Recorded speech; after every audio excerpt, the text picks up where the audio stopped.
अब हम डिस्कस करते हैं oral hypoglycemic drug which is main treatment of type 2 diabetes mellitus.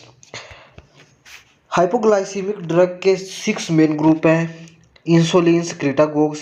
Insulin secretagogues वो सब्सटेंस है, वो ड्रग्स है जो इंसुलिन की सिक्रीशन को इंक्रीज करते हैं। Second group is insulin sensitizer. Insulin sensitizer वो ड्रग्स हैं या वो सब्सटेंस है जो इंसुलिन की सेंसिटिविटी को इंक्रीज करते हैं, इंसुलिन की रेजिस्टेंस को डिक्रीज करते हैं। Third group is alpha glucosidase inhibitor. हमारे हमारे इंटेस्टाइनल ब्रश बॉर्डर सेल्स पे एक एंजाइम प्रेजेंट होता है जिसे हम कहते हैं ग्लूकोसाइडेज 4। ये ड्रग्स ग्लूकोसाइडेज 4 को इनहिबिट कर देते हैं। अब इसका जो मजीद मैकेनिज्म ऑफ एक्शन है वो हम नेक्स्ट डिस्कस करते हैं। फोर्थ ग्रुप है डाईपेप्टिडाइल पेप्टिडेज 4 इनहिबिटर। फिफ्थ है glucagon like peptide 1 agonist. Six है सोडियम ग्लूकोज को ट्रांसपोर्टर टाइप 2 इनहिबिटर्स। अब हम वन बाय वन डिस्कस करते हैं और अब हम वन बाय वन ग्रुप को डिस्कस करते हैं और हम ये भी देखेंगे कि कौन से ग्रुप में कौन कौन सी एंटी डायबिटिक क्लास फॉल करती हैं और फिर उन क्लासेस में कौन कौन सी जेनरिक ड्रग अवेलेबल हैं। First group is insulin secretagogues. जैसे कि मैंने आपको बताया, इंसुलिन सिक्रीटागोग्स वो ड्रग्स हैं जो इंसुलिन की सिक्रीशन को इंक्रीज करते हैं। इनमें दो क्लासेस फॉल करती हैं, एक है सल्फोनाइल यूरिएज, दूसरा है ग्लिनाइड्स। पहले हम सल्फोनाइल यूरिएज को डिस्कस करते हैं। सल्फोनाइल यूरिएज की दो जनरेशन है। फर्स्ट जनरेशन में एक ही ड्रग फॉल करती है जिसे कहते हैं टोलब्यूटामाइड। जो मोस्टली यूज़ हो रही हैं वो सेकंड जनरेशन की ड्रग्स यूज़ हो रही हैं, जैसे कि glimepiride, glipizide, gliclazide and glyburide. Glyburide pregnancy में सेफ है क्योंकि ये प्लेसेंटल बैरियर को क्रॉस नहीं करती। प्रेगनेंसी में जेस्टेशनल डायबिटीज़ में ये यूज़ की जा सकती है, but it is not preferred. Oral hypoglycemic drug are not preferred in pregnancy. Insulin is preferred in pregnancy gestational diabetes. Okay, जो लेटेस्ट सल्फोनाइल यूरिएज है वो है ग्लिमिप्राइड। ठीक है, इसकी जो रिकमेंडेड डोज है वो 1 मिलीग्राम से 8 मिलीग्राम है। 1 मिलीग्राम से 8 मिलीग्राम तक इसको यूज़ कर सकते हैं per day. Most commonly metformin and glimepiride use होती है। अब इसका मैकेनिज्म ऑफ एक्शन देखते हैं। देखिए, कंसीडर कर लें ये बीटा पैंक्रियाटिक सेल है। बीटा पैंक्रियाटिक सेल पे एक रिसेप्टर प्रेजेंट होता है, ट्रांसपोर्टर प्रेजेंट होता है जिसे हम कहते हैं ग्लूकोज ट्रांसपोर्टर टाइप 2। जब ब्लड में ग्लूकोज का लेवल इंक्रीज होता है, ये ट्रांसपोर्टर ग्लूकोज को सेल के अंदर ट्रांसपोर्ट करता है। सेल के अंदर ग्लूकोज फिर एटीपी में कन्वर्ट होता है by glycolysis and other biochemical reaction. Cell membrane पे एक और चैनल मौजूद होता है जिसे कहते हैं एटीपी सेंसिटिव पोटाशियम चैनल। ये चैनल जब एटीपी को सेंस करता है तो ये क्लोज होता है। नॉर्मली इस चैनल के ज़रिए से पोटाशियम सेल से बाहर मूव कर रहा होता है। जब ये एटीपी को सेंस करता है ये ब्लॉक हो जाता है, पोटाशियम बाहर मूव नहीं कर पाता। जब पोटाशियम बाहर मूव नहीं कर पाता, इंट्रासेलुलर पोटाशियम का जो लेवल है वो इंक्रीज हो जाता है, जिसकी वजह से सेल डिपोलराइज्ड हो जाती है। सेल मेम्ब्रेन डिपोलराइजेशन की वजह से voltage gated calcium channel open हो जाते हैं। इंट्रासेलुलर कैल्शियम की कंसंट्रेशन इंक्रीज होती है। ये कैल्शियम काज करते हैं इंसुलिन ग्रैन्यूल्स को to fuse with the cell membrane and cause secretion of और release of insulin. Sulfonylureas potassium channel को ब्लॉक कर देती है। जब पोटाशियम चैनल को ब्लॉक नहीं करती, पोटाशियम सेल से बाहर मूव नहीं कर पाता। जब पोटाशियम सेल से बाहर मूव नहीं कर पाता तो इंट्रासेलुलर पोटाशियम की कंसंट्रेशन इंक्रीज होती है, voltage gated calcium channel open होते हैं, इंट्रासेलुलर कैल्शियम की कंसंट्रेशन इंक्रीज होती है। ये कैल्शियम ग्रैन्यूल्स को इसके साथ सेल मेम्ब्रेन के साथ फ्यूज कराते हैं और इंसुलिन की सिक्रीशन इंक्रीज हो जाती है। इसीलिए इसे इंसुलिन सिक्रीटागोग्स कहते हैं, क्योंकि ये इंसुलिन की प्रोडक्शन को इंक्रीज कर देते हैं। ठीक है, अब हम थोड़ा सा डिस्कस करते हैं इसका metabolism. It is mainly metabolised by the liver and excreted in the bile. वो पेशेंट जिनको हेपेटिक इंसुफिशेंसी है उनमें हम ये ड्रग नहीं यूज़ करते। अगर हम इनके साइड इफ़ेक्ट्स की बात करें, mostly side effects are hypoglycemic related because these are insulin secretagogue. They increase the level of insulin in the blood and causes hypoglycemia. The main side effect of all hypoglycemic drug is weight gain. जो भी drug insulin की secretion को increase कर रही है या insulin की sensitivity को इंक्रीज कर रही है, वो लिपोजेनेसिस को इन एक्चुअल में लिपोजेनेसिस को स्टिमुलेट कर रही होती है, जिसकी वजह से फैट की जो फॉर्मेशन है या प्रोडक्शन है वो इंक्रीज हो जाती है। अभी हमने देखा मैकेनिज्म, इसका मेटाबॉलिज्म, इसकी डोज और इसका साइड इफेक्ट। अब हम नेक्स्ट क्लास की तरफ चलते हैं, विच इज़ ग्लिनाइड्स। ग्लिनाइड्स के अगर हम मैकेनिज्म ऑफ एक्शन की बात करें तो इसका मैकेनिज्म ऑफ एक्शन भी सेम है एज सल्फोनाइल यूरियस। इसमें दो जेनरिक ड्रग्स अवेलेबल हैं, रेपाग्लिनाइड्स एंड नेटिग्लिनाइड्स। अगर हम इसके मेटाबॉलिज्म की बात करें तो इसका जो मेटाबॉलिज्म है वो भी सेम है। ये हेपेटिक के ज़रिए से मेटाबोलाइज्ड होती है, but it excreted in bile. और इसके साइड इफ़ेक्ट्स भी तकरीबन सेम है as sulfonylureas. Next group is insulin sensitizer. Insulin sensitizer वो ड्रग्स हैं जो इंसुलिन की सेंसिटिविटी को इंक्रीज़ करते हैं। इनमें दो class of anti diabetic drug fall करती हैं, बिगोनाइड्स एंड ग्लिटाजोन। पहले हम बिगोनाइड्स को डिस्कस करते हैं। बिगोनाइड्स में सिर्फ एक ही ड्रग अवेलेबल है जिसे हम मेटफॉर्मिन कहते हैं। According to American diabetic association, choice of drug for diabetes is metformin. इसकी जो रिकमेंडेड डोज है वो 500 मिलीग्राम से 2 ग्राम है। 500 मिलीग्राम से 2 ग्राम है। अगर हम मेटफॉर्मिन के मैकेनिज्म ऑफ एक्शन की बात करें, it decrease the gluconeogenesis. Gluconeogenesis एक ऐसा प्रोसेस है, इस प्रोसेस में फैटी एसिड, ट्राइग्लिसराइड्स और पेप्टाइड से ग्लूकोज की प्रोडक्शन की जाती है। मेटफॉर्मिन क्या करता है कि ग्लूकोनियोजेनेसिस को इनहिबिट कर देता है।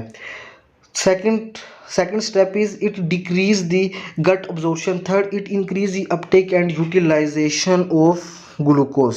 ठीक है, गट से अब्जॉर्प्शन को डिक्रीज कर देता है, अपटेक को मसल्स में, लिवर में इंक्रीज कर देता है, यूटिलाइजेशन को इंक्रीज कर देता है, ग्लूकोनियोजेनेसिस को डिक्रीज कर देता है। ठीक है, लेकिन अगर हम इसके मेटाबॉलिज्म की बात करें, it is not metabolised, it excreted unchanged विया यूरिन। यूरिन के ज़रिए से अनचेंज्ड एक्सक्रीट हो जाता है। वो पेशेंट जिनको रीनल इंसुफिशियंसी है उनको हम मेटफॉर्मिन प्रिस्क्राइब नहीं करते। ये तो था इसका मेटाबॉलिज्म। अब इसके साइड इफ़ेक्ट क्या? Most common side effects are gastric related, for example nausea, vomiting and diarrhoea. ठीक है, एंड अगर तो पेशेंट ने डोज ज़्यादा ले लिया या फिर उसको रीनल इंसुफिशियंसी है तो उसको लैक्टिक एसिडोसिस भी हो सकता है। लैक्टिक एसिडोसिस क्यों होता है? ग्लूकोनियोजेनेसिस का एक स्टेप है, उस स्टेप में पायरूवेट को कन्वर्ट किया जाता है ऑक्सैलो एसीटेट में by an enzyme which is called pyruvate carboxylase. ठीक है, पायरूवेट कार्बोक्सिलेज क्या करता है कि पायरूवेट को ऑक्सैलो एसीटेट में कन्वर्ट कर देता है by using carbon dioxide. Pyruvate carboxylase use carbon dioxide and pyruvate और उसको कन्वर्ट कर देता है ऑक्सैलो एसीटेट में। फिर ऑक्सैलो एसीटेट एक रिएक्शन के ज़रिए से ग्लूकोज में कन्वर्ट होता है। मेटफॉर्मिन इस पायरूवेट कार्बोक्सिलेज एंजाइम को इनहिबिट कर देता है। तो क्या पायरूवेट ऑक्सैलो कार्बोक्सिलेट में कन्वर्ट हो पाएगा? नहीं। तो फिर पायरूवेट अल्टरनेटिव पाथवे के ज़रिए से लैक्टिक एसिड में कन्वर्ट हो जाता है। अगर इसकी कंसंट्रेशन ब्लड में बियॉन्ड द लिमिट चली जाए तो उसे कहते हैं लैक्टिक एसिडोसिस। ठीक है, अब नेक्स्ट जो क्लास इसमें फॉल करती है इंसुलिन सेंसिटाइजर में वो है ग्लिटाजोन। ग्लिटाजोन को थायाजोलिडीन डायोन्स भी कहते हैं। इसमें दो ड्रग्स फॉल करती हैं, पायोग्लिटाजोन एंड रोजीग्लिटाजोन। अब इसका मैकेनिज्म ऑफ एक्शन देखते हैं। ग्लिटाजोन का मैकेनिज्म ऑफ एक्शन देखते हैं। हमारी बॉडी के सेल्स के अंदर एक न्यूक्लियर हार्मोनल रिसेप्टर प्रेजेंट होता है जिसे हम कहते हैं peroxisome proliferative activated receptor gamma. इस रिसेप्टर का न्यूक्लियर हार्मोनल रिसेप्टर का ये काम है कि ये ट्रांसक्रिप्शन ऑफ जीन्स को रेगुलेट करता है। वो जीन्स जो कि प्रोटीन्स को बनाती हैं, वो प्रोटीन्स को बनाती हैं जो कि इंसुलिन को रिस्पॉन्स करती हैं। फिर सुन लें, peroxisome proliferative activated receptor gamma उन जीन्स को रेगुलेट करती हैं जो कि वो प्रोटीन्स बनाती है जो इंसुलिन को सेंस करती हैं, इंसुलिन को रिस्पोंड करती हैं। ठीक है, अब जो ग्लिटाजोन है वो प्रोलिफरेटिव पर प्रोक्सिसोम प्रोलिफरेटिव एक्टिवेटेड रिसेप्टर गैमा के एगोनिस्ट के तौर पे काम करता है। ये पीपीएआर की एक्टिविटी को इंक्रीज कर देता है, ट्रांसक्रिप्शन ऑफ जीन इंक्रीज हो जाती है, जो रिस्पॉन्स टू इंसुलिन है वो इंक्रीज हो जाता है। इसी वजह से इसे सेंसिटाइजर कहते हैं, क्योंकि सेंसिटिविटी इंक्रीज हो गई है। वो प्रोटीन्स, वो जीन्स जिन्होंने रिस्पॉन्स करना था इंसुलिन को, उनकी मिकदार अब ज़्यादा हो गई है, प्रोडक्शन सिंथेसिस ज़्यादा हो गई है। तो अब जो रिस्पॉन्स है, जो सेंसिटिविटी है, वो इंक्रीज हो जाएगी। अगर हम इसके मेटाबॉलिज्म की बात करें, मेटाबॉलिज्म की बात करें तो ये लीवर के ज़रिए से मेटाबोलाइज्ड होता है। अब जो पायोग्लिटाजोन है वो बाइल के ज़रिए से एक्सक्रीट होता है, और जो रोजीग्लिटाजोन है वो यूरिन के ज़रिए से एक्सक्रीट होता है। ठीक है, रोजी। तो वो पेशेंट जिनको बाइल इंसुफिशेंसी है, उनमें हम ये दोनों ड्रग्स नहीं यूज़ कर पाएंगे। क्यों? क्योंकि इनका मेटाबॉलिज्म स्लो हो जाएगा। और वो पेशेंट जिनको यूरिनरी इंसुफिशेंसी है, उनको हम रोजीग्लिटाजोन नहीं प्रिस्क्राइब कर सकते, क्योंकि उनकी एक्सक्रीशन रिड्यूस हो जाएगी और फिर ड्रग टॉक्सिसिटी हमें देखने को मिल सकती है। अगर हम इसके साइड इफ़ेक्ट्स की बात करें तो most common side effect is weight gain. Why? Weight gain मैंने आपको पहले बताया कि सेंसिटिविटी इंक्रीज होगी या लिपोजेनेसिस इंक्रीज हो जाएगी। सेकंड थिंग ये है कि pioglitazone and rosiglitazone both causes retention of water. अब अगर हम बात करें तो ये लिवर के ज़रिए से मेटाबोलाइज्ड होती हैं और थोड़ा सा ये लिवर को भी अफेक्ट करती हैं। ठीक है, लिवर को अफेक्ट करेंगी जिसकी वजह से लिवर फंक्शन टेस्ट इंक्रीज हो सकते हैं। ठीक है, और उसके अलावा ये बोन्स मैरो को भी अफेक्ट करती हैं, जिसकी वजह से एनीमिया देखने को मिल सकता है। Pioglitazone is associated with increase risk of bladder cancer, whereas rosiglitazone associated with increase risk of MI and angina. American diabetic association कहती है कि first choice of drug for diabetes is metformin, second और थर्ड जो choice of drug है वो pioglitazone है। उसकी रिकमेंडेशन है अमेरिकन डायबिटिक एसोसिएशन की। ठीक है, अब हमने इसका मैकेनिज्म पढ़ा, इसके साइड इफ़ेक्ट पढ़े, इसका मेटाबॉलिज्म पढ़ा। अब हम डिस्कस करते हैं नेक्स्ट ग्रुप। नेक्स्ट ग्रुप है अल्फा ग्लूकोसाइडेज इनहिबिटर्स। हमारी जो इंटेस्टाइनल सेल्स हैं, इंटेस्टाइनल एपिथेलियल सेल्स हैं, उनके ब्रश बॉर्डर पे एक एंजाइम प्रेजेंट होता है जिसे कहते हैं अल्फा ग्लूकोसाइडेज। कंसीडर कर लें ये इंटेस्टाइन है। अब इंटेस्टाइन के ये सेल्स हैं, इधर एंजाइम मौजूद है जिसे हम कहते हैं अल्फा ग्लूकोसाइडेज इनहिबिटर। अब अल्फा ग्लूकोसाइडेज एंजाइम इधर मौजूद है।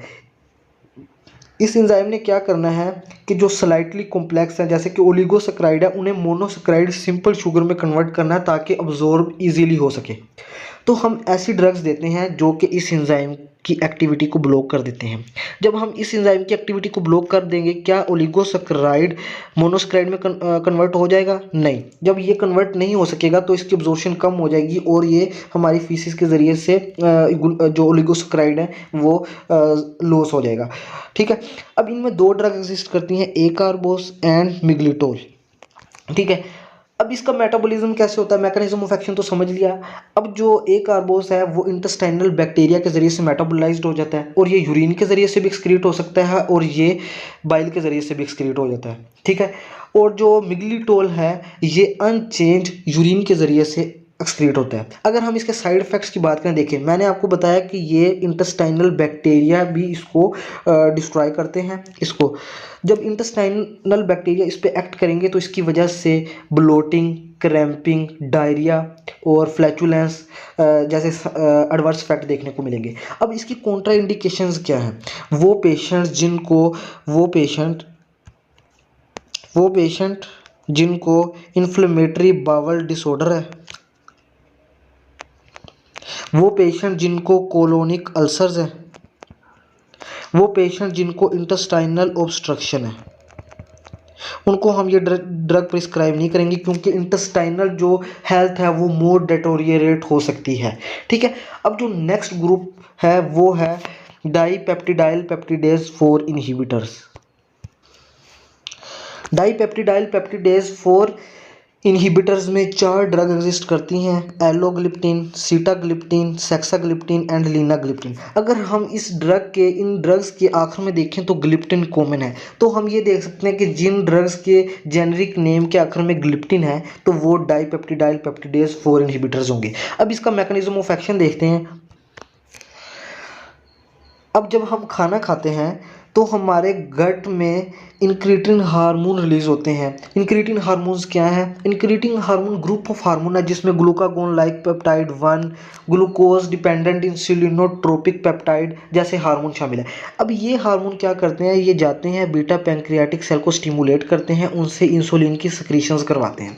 बट देखें, अगर हमने खाना खाया, हमारे गट से excessive glucagon like peptide, glucose dependent insulinotropic peptide जैसे एक्सेस हार्मोन एक्सेसिव क्वांटिटी में रिलीज हो गए तो इंसुलिन का लेवल हमारे ब्लड में वेरी हाई हो सकता है, जिसकी वजह से हाइपोग्लाइसीमिया हो सकता है। तो अल्लाह ताला ने ऐसा निज़ाम बनाया है कि पेप्टिडाइल पेप्टिडेज 4 इनहिबिटर्स बैलेंस कायम रखते हैं कि ग्लूकागोन लाइक पेप्टाइड और ग्लूकोज इंसुलिनोट्रोपिक पेप्टाइड ये ना तो कम होते हैं ना ज़्यादा होते। कैसे? ये इनको डिग्रेड करते हैं। अगर एक्सेसिव प्रोडक्शन हो जाती है ग्लूकागोन लाइक पेप्टाइड की या फिर जीआईपी की, तो ये इसको डिग्रेड कर देते हैं ताकि हाइपोग्लाइसीमिया ना हो सके। देखिए, डायबिटीज़ में तो पहले ही इंसुलिन की प्रोडक्शन कम है, तो हमने ऐसी ड्रग देनी है जो डाइपेप्टिडाइल पेप्टिडेज 4 के इफेक्ट को कम कर देगी, जो इसकी जो एक्टिविटी है, डिग्रेडेशन है, वो कम कर देगी। जब इनकी डिग्रेडेशन कम हो जाएगी तो इंसुलिन ज़्यादा प्रोड्यूस होगी। जब इंसुलिन ज़्यादा प्रोड्यूस होगी तो जो हाइपरग्लाइसेमिक लेवल है वो नीचे आ जाएगा। ये इसका मैकेनिज्म ऑफ एक्शन था। अब देखते हैं कि इसका मेटाबॉलिज्म। अब जो एलोग्लिप्टिन है और सीटाग्लिप्टिन है ये अनचेंज यूरिन के ज़रिए से एक्सक्रीट होते हैं, और सेक्साग्लिप्टिन है ये लिवर के ज़रिए से मेटाबोलाइज्ड होता है और यूरिन के ज़रिए से एक्सक्रीट होता है। तो वो पेशेंट जिनको रीनल इंसुफिशियंसी है उनको हम ये तीनों ड्रग्स नहीं प्रिस्क्राइब करेंगे। क्यों? क्योंकि इन्होंने एक्सक्रीट किसके ज़रिए होना है? यूरिन के ज़रिए से। जब रीनल फंक्शन रिड्यूस होगा तो ये एक्सक्रीट नहीं होंगे बॉडी से, तो ड्रग टॉक्सिसिटी हो सकती है।